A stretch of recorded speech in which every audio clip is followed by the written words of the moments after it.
नमस्ते दोस्तों। तो आपका स्वागत है एक और नए वीडियो में।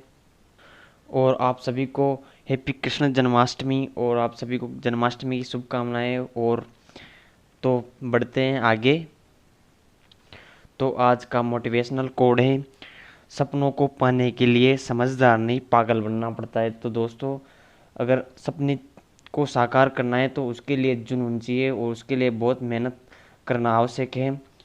तो इस टेस्ट सीरीज का जो स्टडी मटेरियल में दी जा रही है, इसमें इस बार आज दृष्टि के कुछ महत्व जो टेस्ट सीरीज के कुछ महत्वपूर्ण क्वेश्चन आए लेकर आया हूँ। तो आप सभी इनको आराम से पढ़कर समझकर और आपका रिव्यू ज़रूर दें।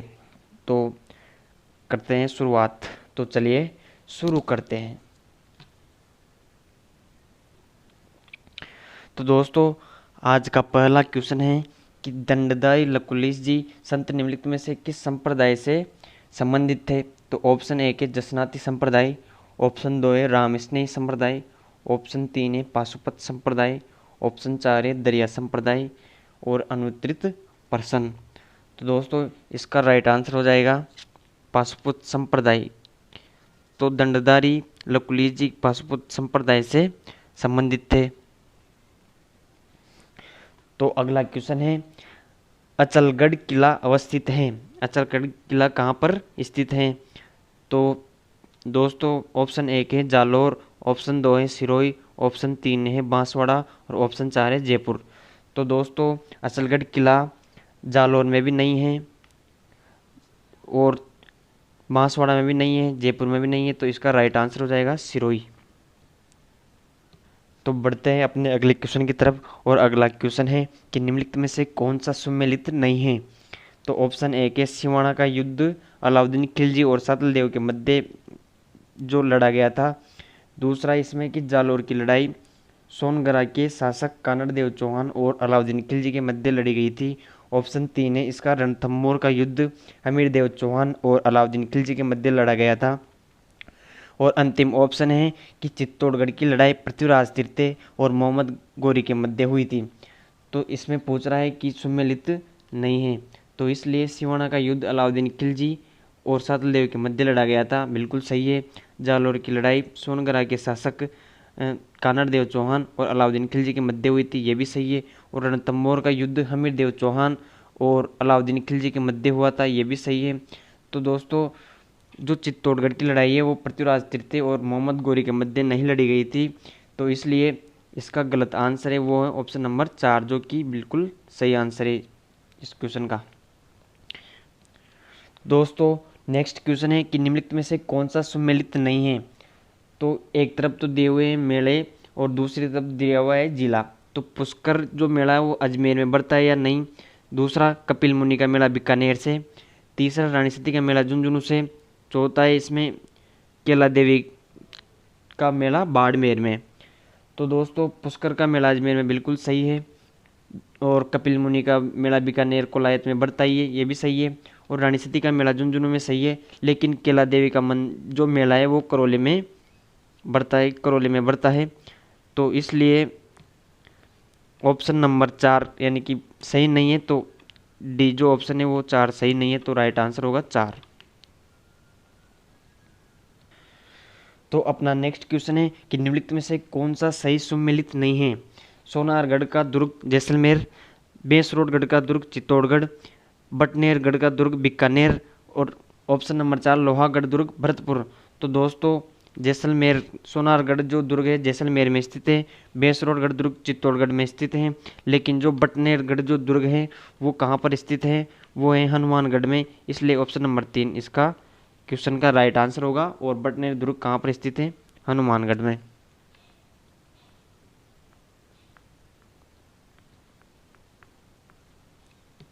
तो बढ़ते हैं नेक्स्ट क्वेश्चन की तरफ।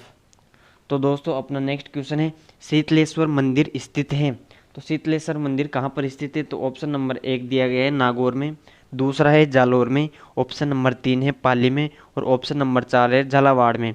तो दोस्तों, शीतलेश्वर मंदिर झालावाड़ में स्थित है, तो इसका राइट आंसर हो जाएगा ऑप्शन नंबर चार।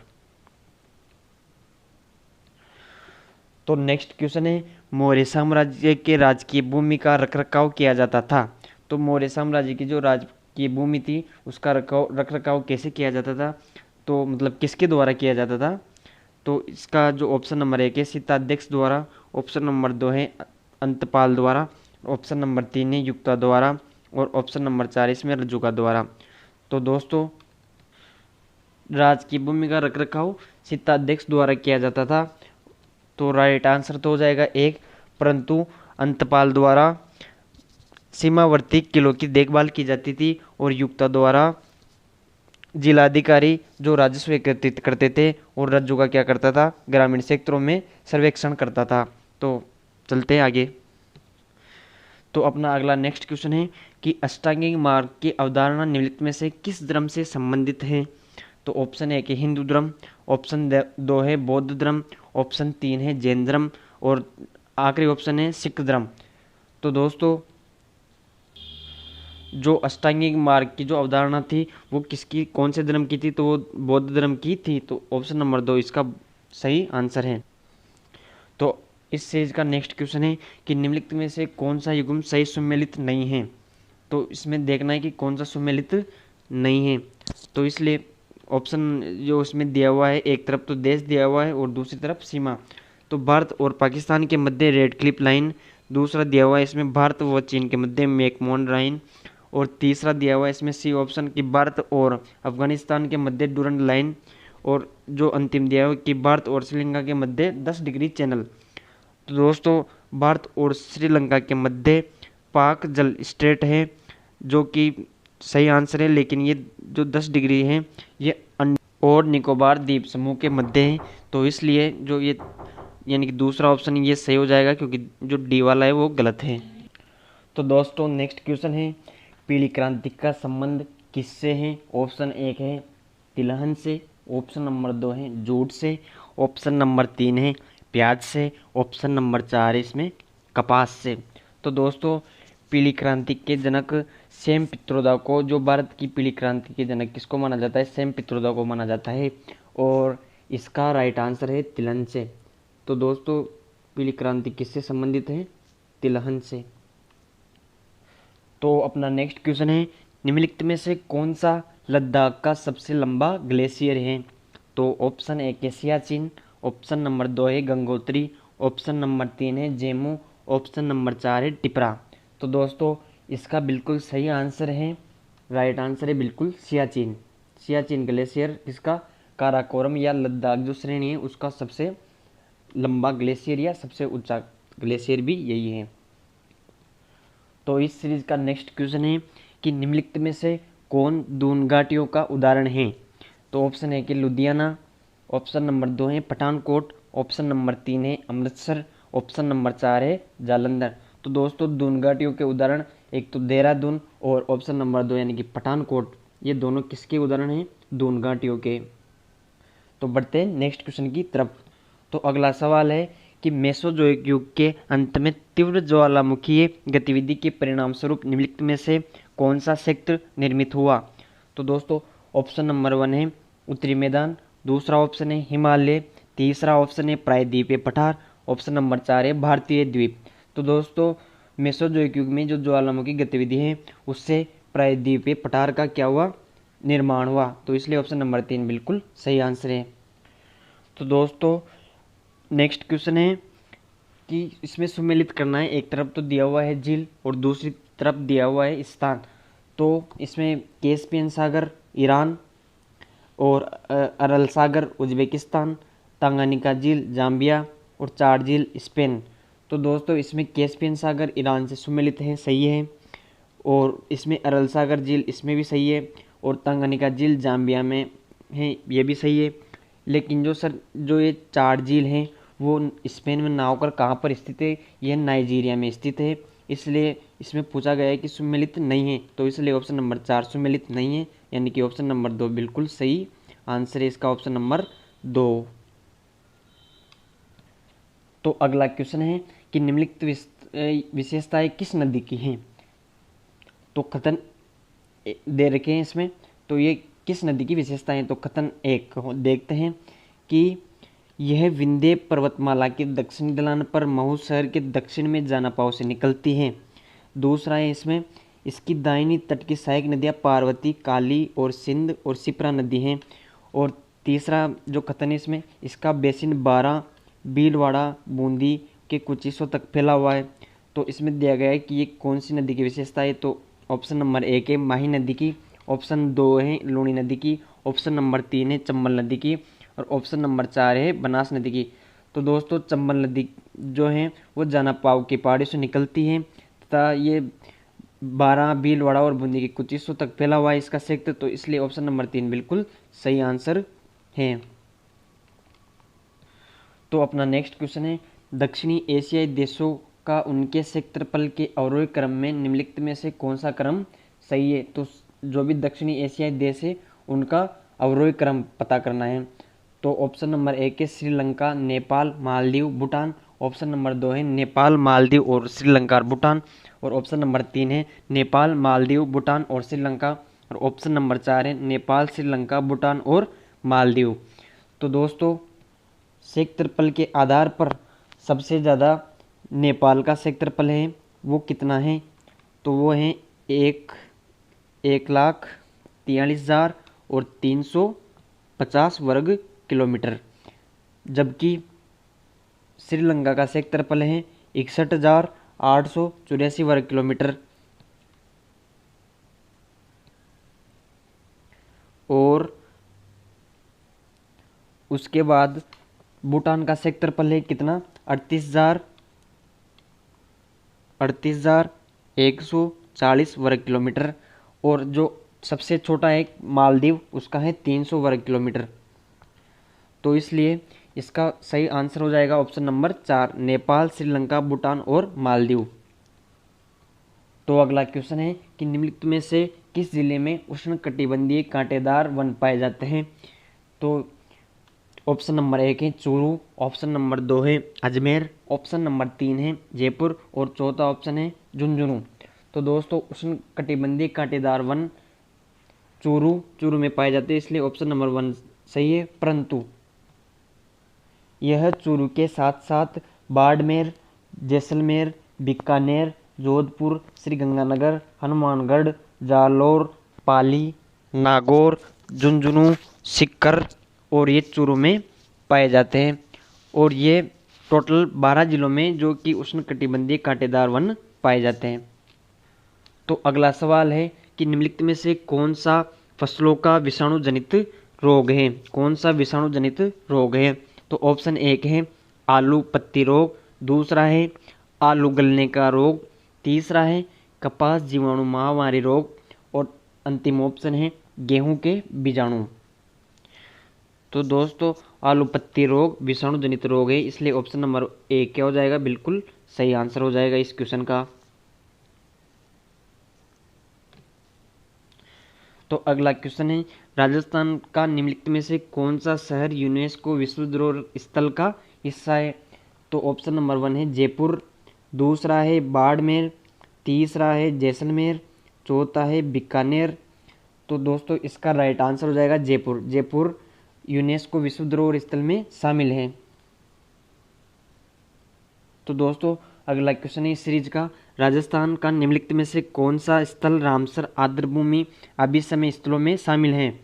तो ऑप्शन नंबर 1 है सांबर झील, ऑप्शन नंबर 2 है कवरताल झील, ऑप्शन नंबर 3 है सुरसरोवर झील और ऑप्शन नंबर 4 है मानसरोवर झील। तो दोस्तों राजस्थान में आर्द्रभूमि जो क्षेत्र हैं स्थल हैं वो है सांबर झील। तो इसका राइट आंसर हो जाएगा ऑप्शन नंबर 1। तो बढ़ते हैं अगले क्वेश्चन की तरफ और अगला क्वेश्चन है कि राजस्थान में प्रत्येक वर्ष 12 सितंबर को मनाया जाता है। तो कौन सा दिवस जो कि राजस्थान में प्रत्येक वर्ष 12 सितंबर को मनाया जाता है। तो इसमें दिया हुआ है ऑप्शन 1 खेजड़ी दिवस, ऑप्शन 2 राजस्थान दिवस, ऑप्शन 3 दुलंडी दिवस, ऑप्शन 4 बालिका दिवस।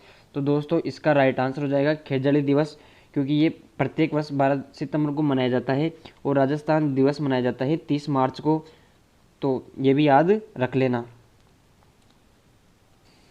तो अगला सवाल है कि निम्नलिखित में से किस राज्य में सबसे अधिक स्थापित सौर ऊर्जा क्षमता है।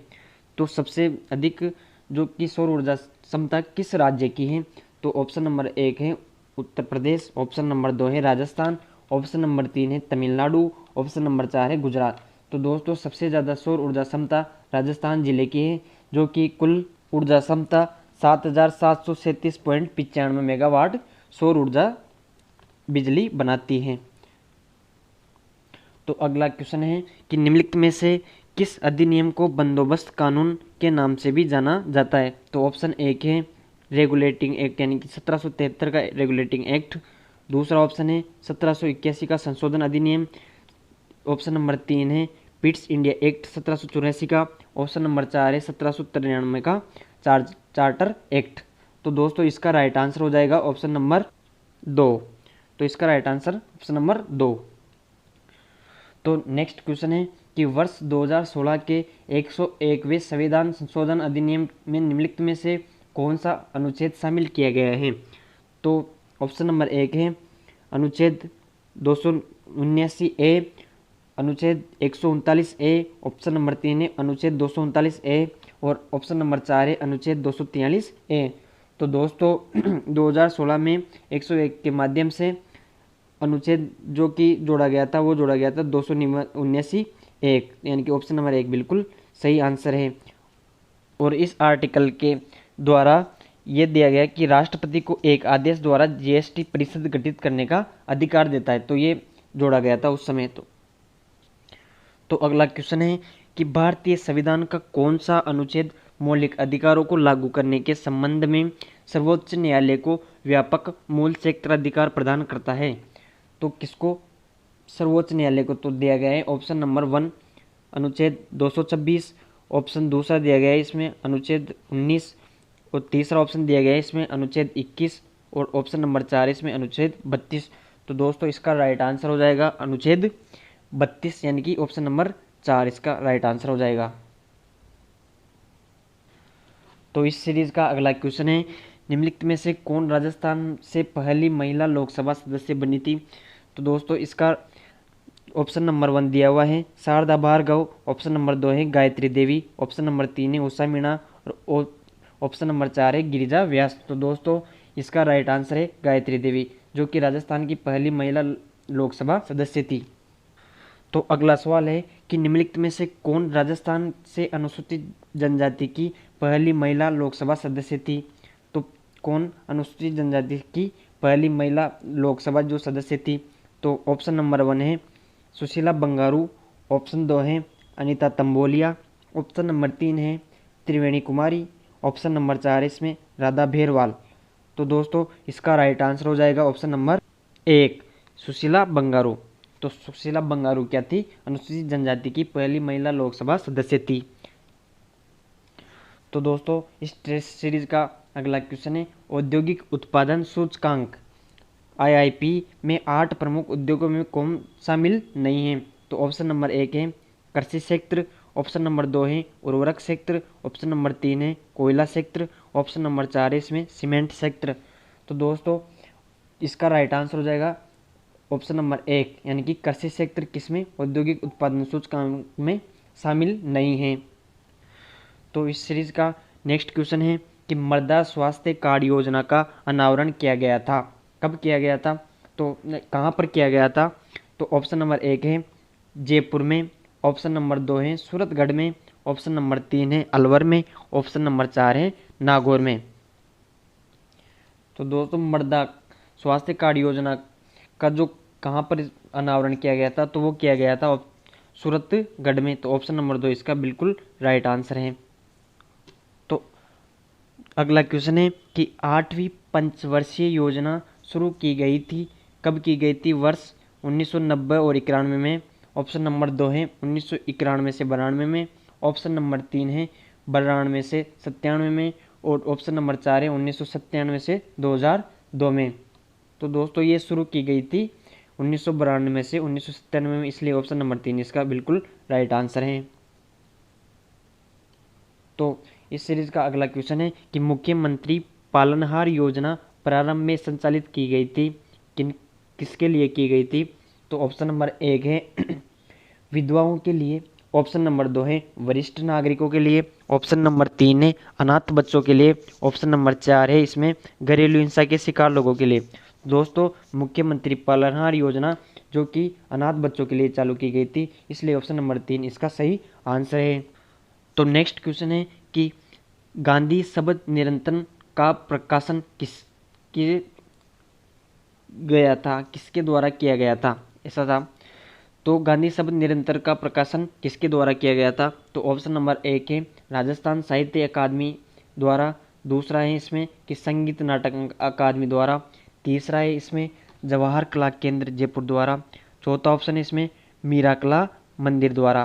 तो दोस्तों इसका राइट आंसर हो जाएगा ऑप्शन नंबर 1, जो कि ये गांधी शब्द निरंतर किसके द्वारा किया गया था, राजस्थान साहित्य अकादमी के द्वारा किया गया था, इसलिए ऑप्शन नंबर 1 राइट आंसर है। तो नेक्स्ट क्वेश्चन है बाबा आमटे दिव्यांग विश्वविद्यालय स्थित है। तो बाबा आमटे दिव्यांग विश्वविद्यालय कहाँ पर स्थित है, तो ऑप्शन नंबर 1 है जोधपुर में, ऑप्शन नंबर 2 है जयपुर में, ऑप्शन नंबर 3 है पाली में, ऑप्शन नंबर 4 है बीकानेर में। तो दोस्तों इसका राइट आंसर हो जाएगा जयपुर। बाबा आमटे जो दिव्यांग विश्वविद्यालय वो कहाँ पर स्थित है, जयपुर में स्थित है, इसलिए इसका राइट आंसर है जयपुर। तो दोस्तों अगला क्वेश्चन है कि जम्मू और कश्मीर पुलिस ने हाल ही में एक ऐप लॉन्च किया है, जो कि जिसका नाम क्या है। तो जम्मू और कश्मीर पुलिस ने कौन सा ऐप लॉन्च किया है, तो ऑप्शन नंबर 1 है जेके इकोप, ऑप्शन नंबर 2 है एम परिवहन ऐप, ऑप्शन नंबर 3 है डीजी सेवक ऐप, ऑप्शन नंबर 4 है इसमें उमंग। तो दोस्तों जम्मू कश्मीर ने हाल ही में जेके इकोप ऐप लॉन्च किया है, इसलिए ऑप्शन नंबर 1 बिल्कुल सही आंसर है। दोस्तों नेक्स्ट क्वेश्चन है नंजरायन टैंक पक्षी अभ्यारण्य स्थित है, कहाँ पर स्थित है, ऑप्शन नंबर 1 है तमिलनाडु में, ऑप्शन नंबर 2 है आंध्र प्रदेश में, ऑप्शन नंबर 3 है केरल से, ऑप्शन नंबर 4 है इसमें झारखंड से। तो दोस्तों नंजरायन टैंक पक्षी अभ्यारण्य तमिलनाडु में स्थित है, इसलिए ऑप्शन नंबर 1 क्या हो जाएगा इसका राइट आंसर। तो नंजरायन टैंक पक्षी अभ्यारण्य कहाँ पर स्थित है, तमिलनाडु में। तो बढ़ते हैं अपने अगले क्वेश्चन की तरफ।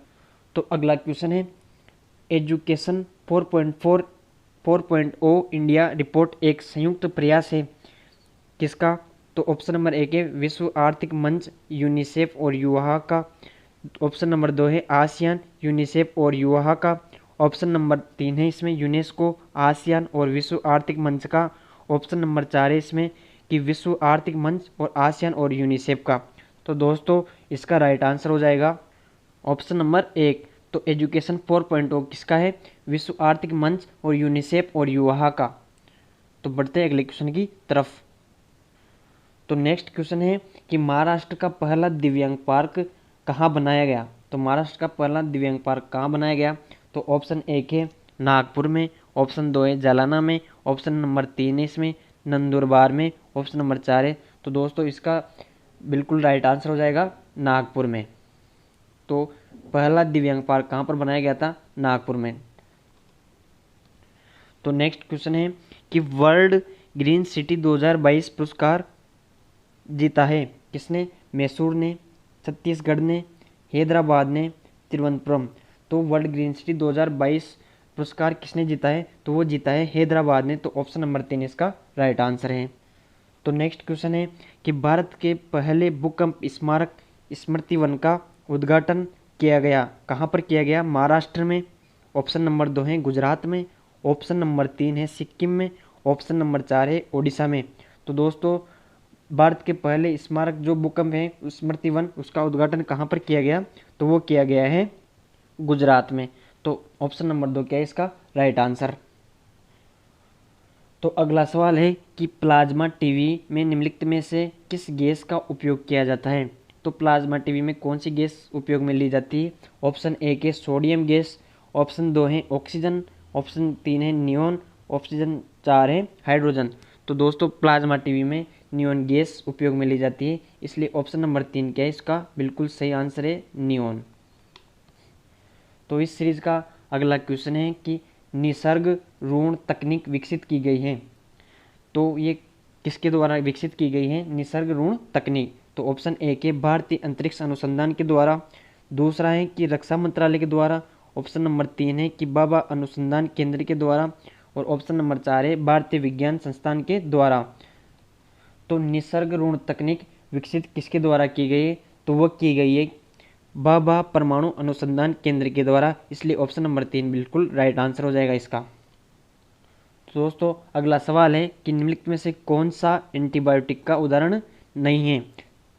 तो ऑप्शन नंबर 1 है पेलिसिनिन, ऑप्शन नंबर 2 है ओफ्लोक्लेसिनिन, और ऑप्शन नंबर 3 है इरिथ्रोमाइसिन, और ऑप्शन नंबर 4 है इसमें बोटुलिमन्स। तो दोस्तों इसका राइट आंसर हो जाएगा ऑप्शन नंबर 4 बोटुलिमन्स। ठीक है, तो बढ़ते हैं अगले क्वेश्चन की तरफ। तो अगला क्वेश्चन है उपग्रह का पेलोड है। ऑप्शन नंबर 1 है अंतरिक्ष यान का बुनियादी ढांचा, ऑप्शन नंबर 2 है इसमें उपकरण ले जाने वाला वाहन, ऑप्शन नंबर 3 है सौर सेल से विद्युत उत्पन्न करने वाला यंत्र, ऑप्शन नंबर 4 इसका कि उपग्रह की संचार प्रणाली।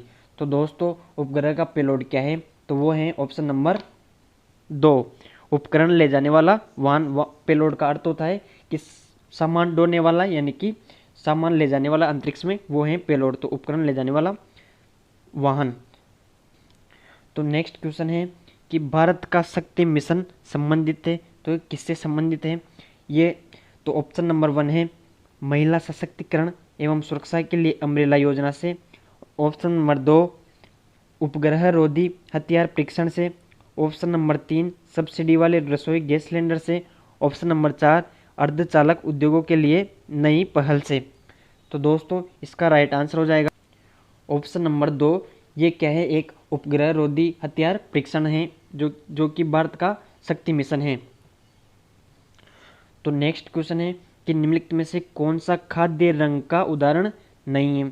तो ऑप्शन नंबर 1 है कैरोटीनाइड, ऑप्शन नंबर 2 है क्लोरोफिल, ऑप्शन नंबर 3 है एंथोसाइनिन, ऑप्शन नंबर 4 है मेलेनिन। तो दोस्तों कौन सा खाद्य रंग का उदाहरण नहीं है, तो वो है आंसर ऑप्शन नंबर 4, यानी कि मेलेनिन क्या है कि खाद्य रंग का उदाहरण नहीं है, जबकि ये तीनों खाद्य रंग के उदाहरण हैं।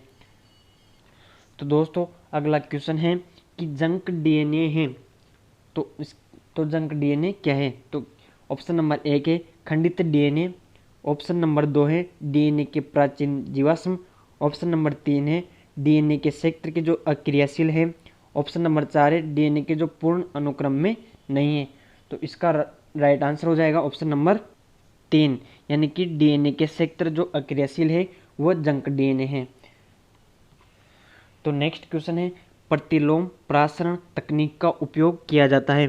तो प्रतिलोम प्रसारण तकनीक का उपयोग किसमें किया जाता है, तो ऑप्शन नंबर 1 है धातु के विद्युत अपघटन में, ऑप्शन नंबर 2 है कार्बन डेटिंग पद्धति में, ऑप्शन नंबर 3 है जल के शोधन में, ऑप्शन नंबर 4 है सिलिकॉन की पतली परत को काटने में। तो दोस्तों प्रतिलोम प्रसारण तकनीक का उपयोग किया जाता है किसमें, तो वो किया जाता है ऑप्शन नंबर 3, यानी कि जल के शोधन में किया जाता है किसका, प्रतिलोम प्रसारण तकनीक का प्रयोग। तो इसलिए ऑप्शन नंबर 3 यानी कि जल के शोधन में। तो दोस्तों अपना नेक्स्ट क्वेश्चन है और इस सीरीज का अंतिम क्वेश्चन है आज का कि विश्व स्वास्थ्य संगठन WHO मोटापे को किससे अधिक या उसके बराबर BMI के रूप में परिभाषित करता है। तो दोस्तों WHO मोटापे को किससे अधिक या उसके बराबर परिभाषित करता है। तो ऑप्शन नंबर 1 है 25, ऑप्शन नंबर 2 है इसमें 28, ऑप्शन नंबर 3 है इसमें 30 और ऑप्शन नंबर 4 है इसमें 34। तो दोस्तों WHO इसको करता है 30 के बराबर, तो इसलिए ऑप्शन नंबर 3 इसका राइट आंसर हो जाएगा, ऑप्शन नंबर 3। तो दोस्तों आज की सीरीज को यहीं विराम देते हैं। अगर आपके लिए ये क्वेश्चन आपके लिए यूजफुल हुए हों तो कृपया इस वीडियो को शेयर करें, इस चैनल को सब्सक्राइब करें और इस वीडियो को लाइक ज़रूर करें ताकि हमें आभास रहे कि हमारा प्रतिक्रिया किस प्रकार की आ रही है। तो धन्यवाद दोस्तों, थैंक यू।